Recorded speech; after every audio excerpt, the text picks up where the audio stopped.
Hey, real quick, if you're new here and you want to get to know us a little bit more, there is that QR code. We've been mentioning it. We've been trying to push it a little bit because it's the new way to get connected. All the cool kids are doing it. But if you take your phone, turn on the camera, scan the QR code, it'll bring up a list of options, and one of them is like, let us get to know you. I know this is everybody's favorite thing. I'm going to fill out some information about myself so some strangers can learn about me. But it really does help. We do really like to know the people that are here, and if you want to get to know us better, we'll reach out to you if you do that, and that's an excellent way to do that. You can do that at home, too. I know that there's a bunch of people watching at home because there's a bunch of people not feeling great. You can go to woodburychurch.org/weekly because you don't have a QR code. So just wanted you to know that. I was speaking to a friend recently who had just celebrated 12 years of marriage. And for some people, 12 years is a distant dream. And for some people, like 12 years, you're not even in your teenage marriage. You know, it's like barely there, and you've got a long way to go. And he was talking about how it was, and he said this phrase that I thought was so interesting. He said, this 12 years of marriage has been hard, but good. Now, I think a lot of people who are married can understand that phrase. It's been hard, but good. But it's such a fascinating paradox. This guy that I'm talking about has 4 children, and the oldest is in kindergarten. The oldest is in kindergarten, so lots of kids. He's had some serious health problems. And he's not saying those things have been good. He's saying to work through those things and nurture his relationship with his spouse has produced good results. It has been hard to work through all that because sometimes when life is difficult, you just want to focus on yourself, but it's been good. And that's such a fascinating paradox to me because I don't think we ever think of things as being both good and hard. You don't ever talk to someone and say, hey, how was your vacation? Oh, it was real hard. You don't say, oh, that's great to hear. You'd be like, what happened? That doesn't sound great. It sounds like the travel was poor or you lost your luggage or something like that. How has life been? Oh, it's been hard. Oh, that's wonderful. I'm so glad to hear that. We don't think about that. We don't think about something being both difficult and good. Companies don't advertise, hey, this new product is now less convenient and more difficult. Oh, I'm going to run out and buy one of those. That's not how we think of life. That's not how it works for us in our minds. But we do get what he's saying. We get what he's saying to put in the work, to learn to adjust your expectations, to learn to value and honor your spouse, even when it's not the easiest thing in the world. The result of all that hard stuff is good. It is good. We get that. I think it's fair to say that for us, a good life will also be difficult. It will be difficult. Now, this is hard because everybody in the room, I know that. I know life is hard. Everybody talks about that. But we will slide out of here with the assumption that it should be easy. And if it is hard, there must be something wrong with my life. God must not care about me. I must not be experiencing his blessings. Something is wrong. Even if we know that that's not true, we still kind of assume that. There's something I think it's in our culture that has almost hardwired us from birth to think that if something is hard, it can't be good. But Jesus said something similar. In fact, Jesus said many things very similar to that, but we're just going to look at one today, and it's in Mark chapter 8, verses 34 and 35. We just read that. Mark chapter 8, verses 34 and 35. Then he called the crowd to him. This is right after he told Peter to get behind him. Get behind me, Satan, because Peter was saying, hey, don't talk about all that death stuff. He said, hey, get behind me, Satan. Then he calls the crowd to him, and he goes, I want everybody to hear what I'm about to say. This is very important. Whoever wants to be my disciple, if you want to follow me, you must deny yourself. And you have to take up your cross, and you have to follow me. And then he states a fact. This is not a command. This is not an aphorism. This is not a nice saying that you're going to crochet on your wall or paint or post on Instagram. This is a fact of how God created the world to be. For whatever reason, if you want to save your life, you will lose it. This is a hard truth. However, if you lose your life for me and for the gospel, you will save it. So Jesus, and there's so much we can unpack here, there's so much we could dig into, but I just really want to kind of encapsulate everything he's saying with this 1-2 word phrase where Jesus says, deny yourself. Deny yourself. We're familiar with that idea. We've heard it before. You've read these verses before. You're aware of them. But that is a pretty direct statement. And I guarantee you that most of us, if we're giving it any second of serious thought this morning, we're running through several objections in our mind. If you're reading that and you're like, okay, I would like to follow Jesus. I would like to be one of his disciples. I would like to build my life around him. Deny myself. Okay, yeah, but it can't mean, and then fill in the blank. It doesn't really mean that. Now, a lot of us were probably thinking, yeah, sure. Some Christians have to give up their lives for Jesus. Some, but those are kind of the extreme Christians. That's the varsity team of Christians. They have to work really hard to get to the Christian Olympics, but us average Christians, that's not how it works for us. That can't be right. For example, most of you have probably heard of a missionary, a young missionary, 28-year-old missionary named Jim Elliot. You've probably heard that name. His wife Elizabeth Elliot went on to really, make his name and Jesus' name well known. He felt he was called to the Huaorani people who lived in the rainforests of Honduras. And so there weren't roads you could get to. You had to actually learn how to fly a plane. This is their dedication to the mission. You had to learn how to fly a plane. You had to get your pilot's license. You had to find a plane. You had to convince some people to go with you. And they flew this plane and they landed it on these riverbanks in the rainforests of Honduras to these people that they felt God had called them to that had never heard the gospel before. Pretty impressive. And I think we're thinking, okay, yeah, those kinds of Christians, they're the ones who maybe have to sacrifice a ton. That's not me. I'm not called to that. In fact, the story goes, they've made movies, they've written books, Beyond the Gates of Splendor, The End of the Spear. You've probably heard of some of these things about this story. They landed. Here's several of the men. There were 5 of them talking to 2 of the indigenous peoples there.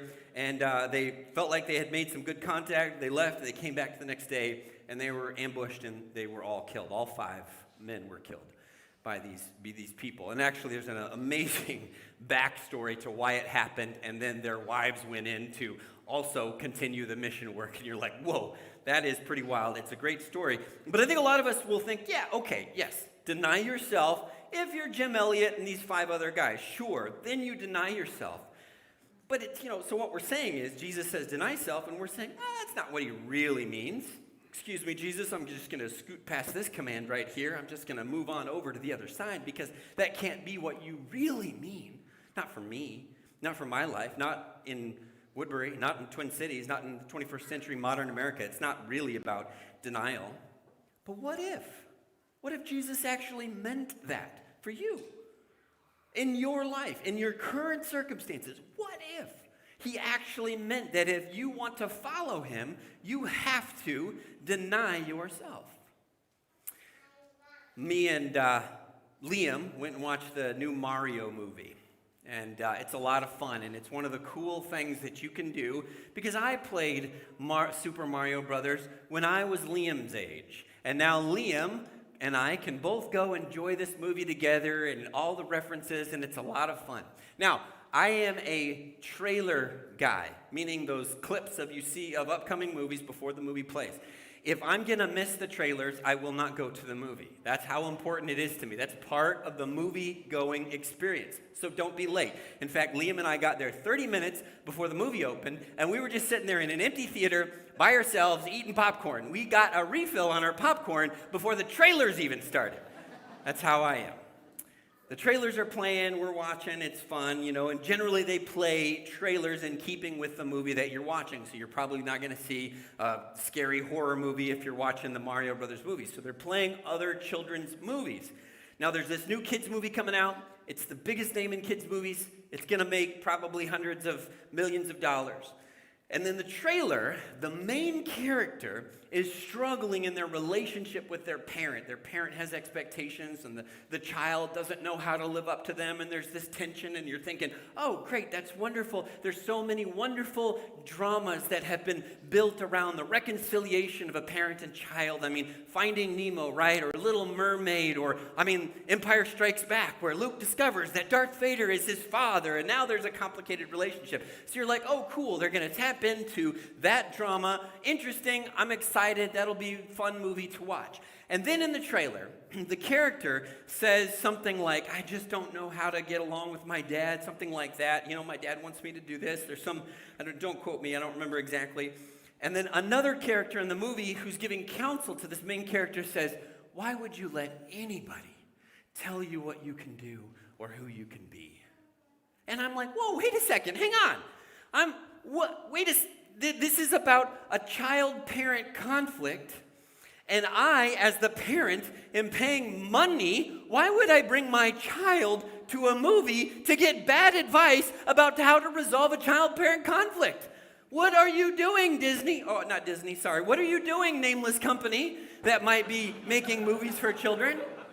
Why would you do that? Why does anyone else get to tell you, implying the dad, get to tell you what to do with your life?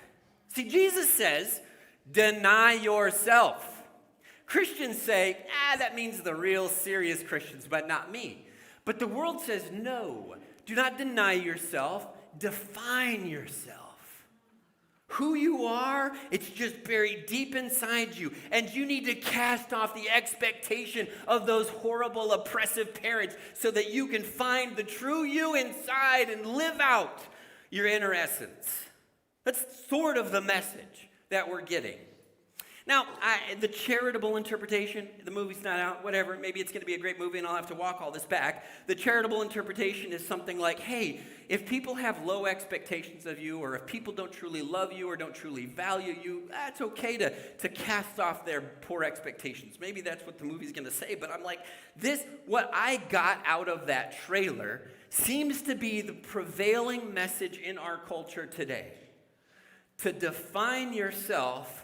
Don't let anybody who disagrees with you tell you what to think, what to do, even if they love you, even if they birthed you, even if they protected you and provided for you. Don't give them any inch in your life. You define yourself. That's how it seems to be. And that I could be misinterpreting that. I don't know.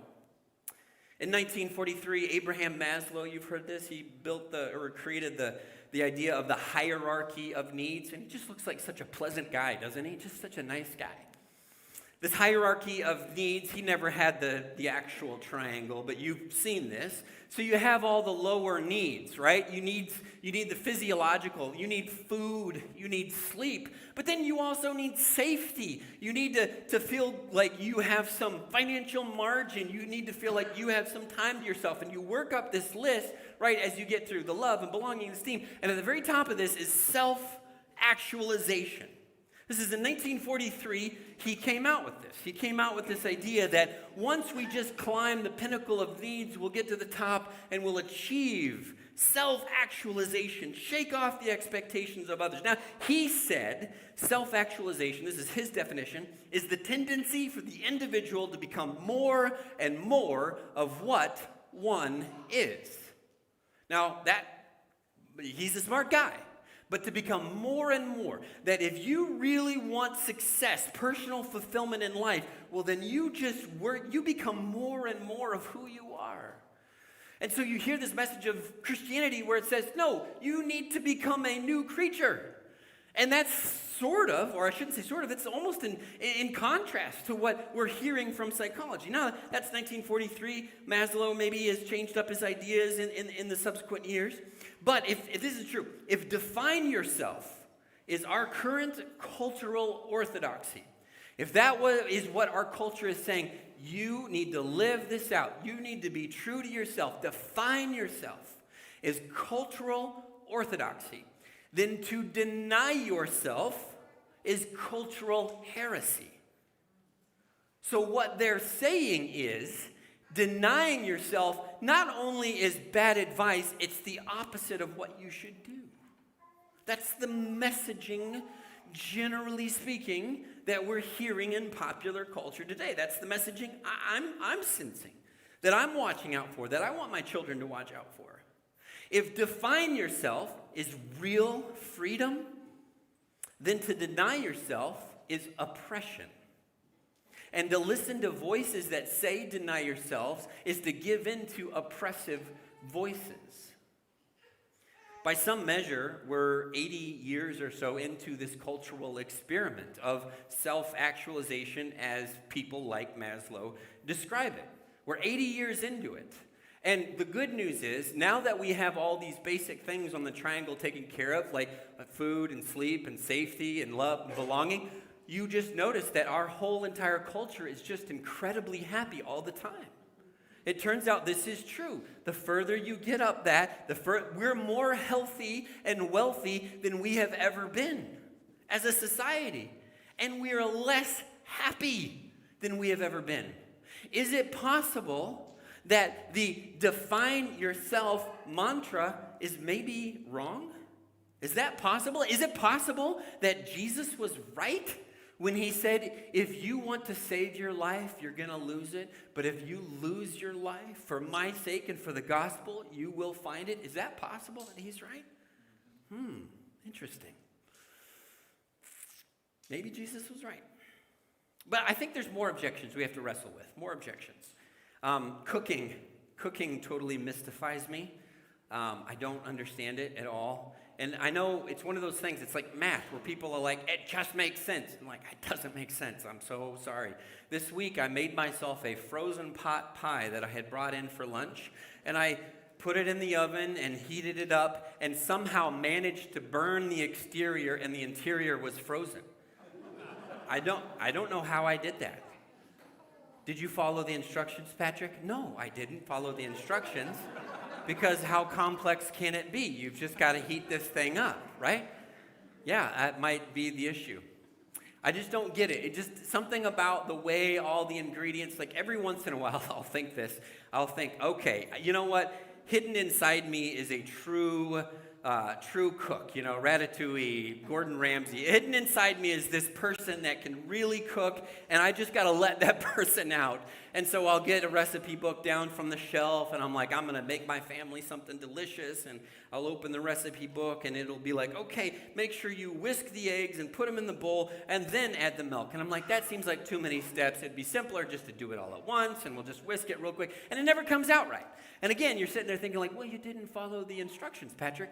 That's true. I did not follow the instructions because they seemed dumb to me, and the result that I got was not good. It just never is good. It doesn't make sense. Some of you, it totally makes sense to you. Submitting to the recipe will just hold me back. It will just pin me down. It won't let me be my true self. It won't lead to the results I want if I submit to the recipe. No. Submitting to the recipe gets you the results that you want. Submitting to God, submitting to Christ, that won't lead to happiness. I won't really feel fulfilled. I won't feel like I've achieved anything in life because I'm letting some outside divine authority hold me back. A recipe is not intended to stifle our inner creativity. It's intended to produce the desired result. Self-denial is not intended to stifle who God created you to be. He designed you. The Psalms wrote that he knit you in your mother's womb. Do you think he's now trying to take all that away from you? Or is he trying to give you freedom and help you understand that the path toward real life is through death, through self-denial? See, self-denial would instantly solve so many of my problems. It would. Every single time I have ever gotten angry, it's because someone crossed the self in me. Every single time. I don't get very righteously indignant very often. I get unrighteously indignant because someone hurt the pride or the self, the ego in me. Every time I have lied and gotten myself in greater trouble, I've done it to try to make myself look better. This lie will lead to happiness. And it doesn't. It never does. Just about everything that I've done that I regret, I was the one who made the decision to do it. Why would I keep listening to myself? Why don't I try the way Jesus is advocating? Hey, crowd, gather together. Come on, let's listen up. Listen up. If you want to be my disciple, you must deny yourself, take up your cross, and follow me. If you want to find, or if you want to save your life, you'll lose it. But if you lose your life for my sake and for the gospel, you will find it. Maybe Jesus was right. Maybe he was right. The final objection that we have, there's two more slides if you want to move ahead. The final objection that we want to wrestle with is maybe people, if I deny myself, people are going to take advantage of me. People are going to take advantage of me. Go one more slide if you would. I had someone tell me that they couldn't do what Jesus is saying here. And this is really important. Some of you have been sitting here thinking this objection the whole time. And we got to talk about it. Someone came up to me and said, I can't do what that verse says to do. Well, why not? Well, because there's too many people that will exploit us and abuse us in the world. And I am not opening myself up to exploitation and abuse, no matter who tells me to do it. There's too many people in the world that will just treat me like a welcome mat and use me. If I just say I deny myself and I give in to other people and just allow them to tell me what to do, if I deny myself, then I'm just opening myself up to abuse. Well, and I understand that. I mean, if somebody is in an abusive relationship and they get counsel like this, that's bad counsel, by the way. If they say, well, hey, yeah, I know it's not good, and I know they're mistreating you, and I know things aren't good, but you just need to keep taking it because Jesus said deny yourself. That's bad advice. It's important that we understand that. But what we're saying is, what Jesus is saying. In Mark chapter 8, verse 34, he calls the crowd to him along with his disciples, but notice who he says to follow. He doesn't say follow anyone. Do anything. Remember, in this whole series, we've been talking about the fact that Jesus is our King. He's saying, follow me. Follow me.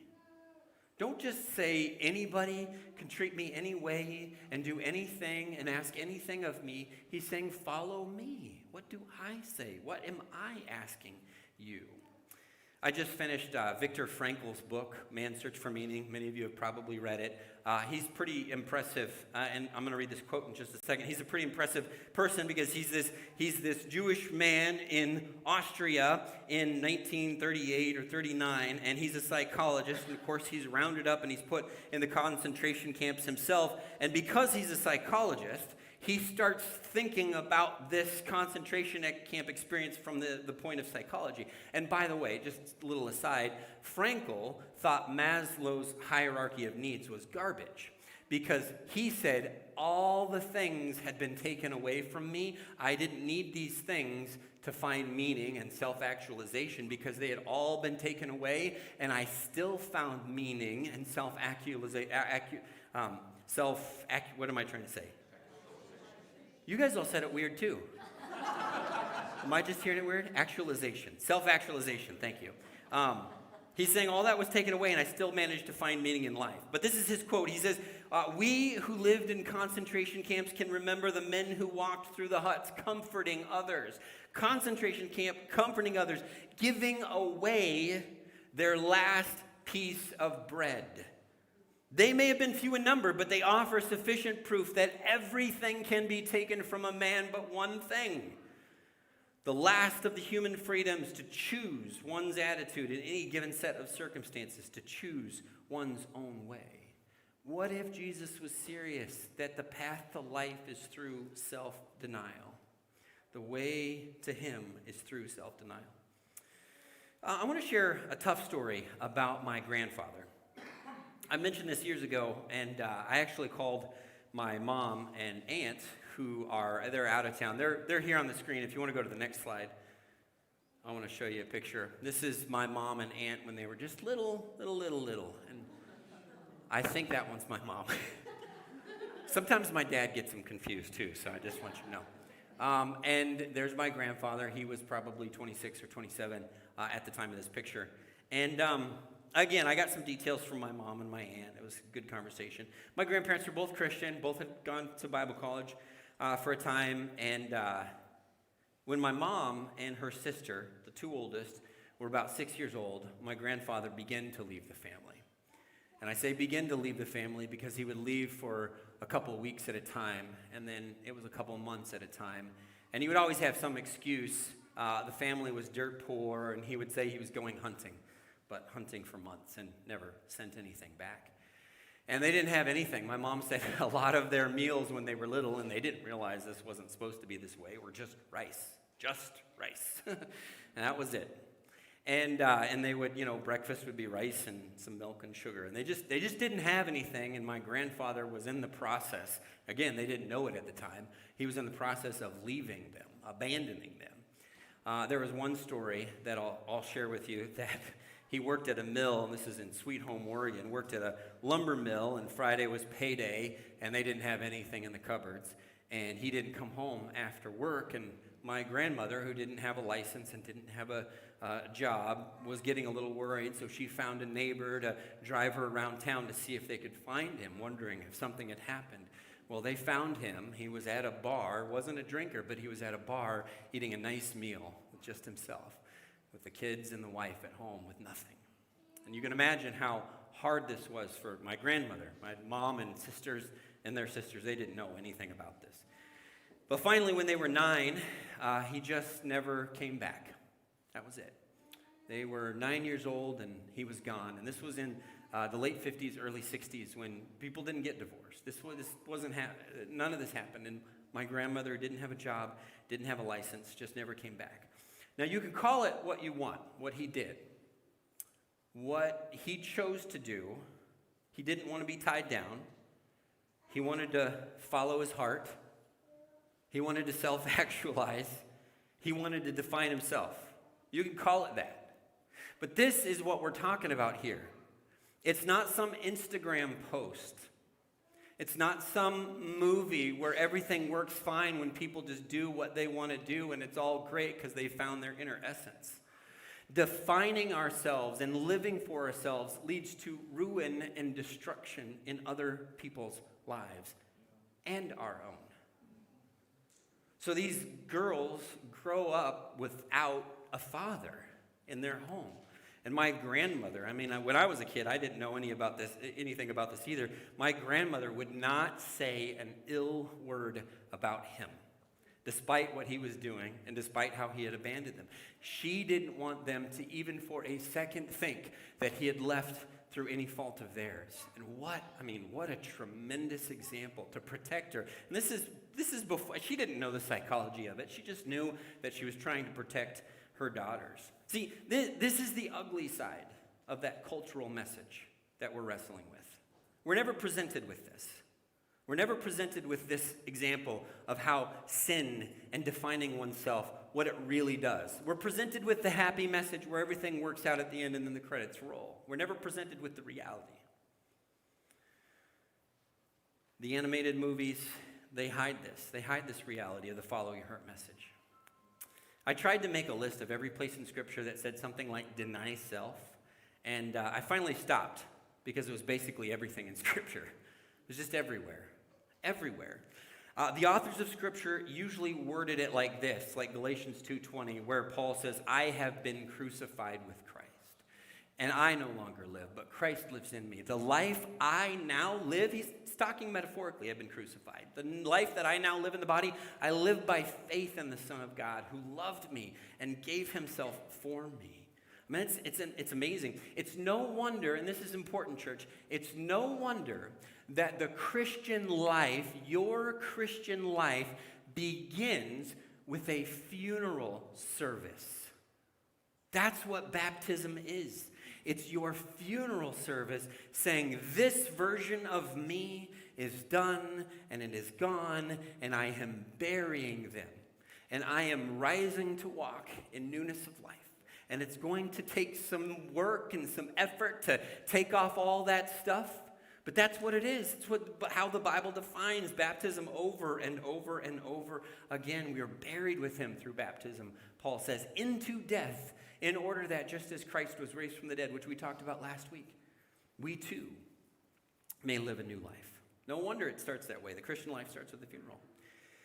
Jim Elliot, that missionary who died about 24 hours into his on-the-ground mission work, he has one of the greatest quotes of all time. You've heard it. It's become a cliche, but I have a screenshot of his diary where he wrote right there in the middle. If you go to the next slide, you'll see it a little bit clearer. He is no fool who gives what he cannot keep to gain that which he cannot lose. Isn't that good? To lose your life for my sake and for the gospel, then you will find it. Then you will find it. I want to tell you one more thing about my grandfather. When he was 59 years old, he repented. 59. Left home when he left my mom's family when he was 28, 29. 30 years later, 40 years later, 30 years later, he repented. This is a picture of him and Taya, our oldest, who's a sophomore in college now. And he was able to re-enter our family's life. You know, was there difficulty and damage? And yes, but there is also, this is important, there's also redemption. There's also redemption. And he lived out the remainder of his life, faithful to my now step-grandmother and faithful to the church. There is a redemption arc. That is a possibility. That is a reality that we have to understand. There was a cost, but there was a way back. My aunt, actually on the call yesterday, and she'll probably watch this later, but my aunt said that she kind of feels like God was protecting them from him for those years so that they're faithful, their kids are faithful, my cousin's a preacher, my brother, all this legacy of faith, and God knew what he was doing, and God knew that he was going to bring this prodigal back. And I had a relationship with him before he died. I got to work alongside him before he died, not knowing a lot of this stuff about him, but just seeing how God had drawn him back into the family. The real conflict for us right this morning, the real thing that's going on in your brain, it is not a conflict between Jesus versus atheism or disbelief. It's a conflict between Jesus and apathy, or Jesus and kind of trying to do what I want to do. Jesus and trying to integrate the message of the world into this Christian life. That's the real conflict. And a lot of us have existed so much of our lives, never really truly having denied ourselves. We were baptized, but we weren't buried because we didn't give it up. We didn't give that old way up. And we kept that old way, and it kept causing problems, and it kept causing problems. And at some point, we're going to have to be like my grandpa, where he literally said to the preacher, when he decided to get it right, he says, okay, now I'm going to do the right thing. He knew it. He knew he wasn't. And I think that's where we need to be, church. We all have to come to that moment. And for some of you, it's not going to be today. For some of you, this is just kind of flooded through your brain, and it's out the other side, and whatever. But at some point in your life, because I'm praying for you, at some point in your life, you are going to be confronted with the reality that you have to die to self.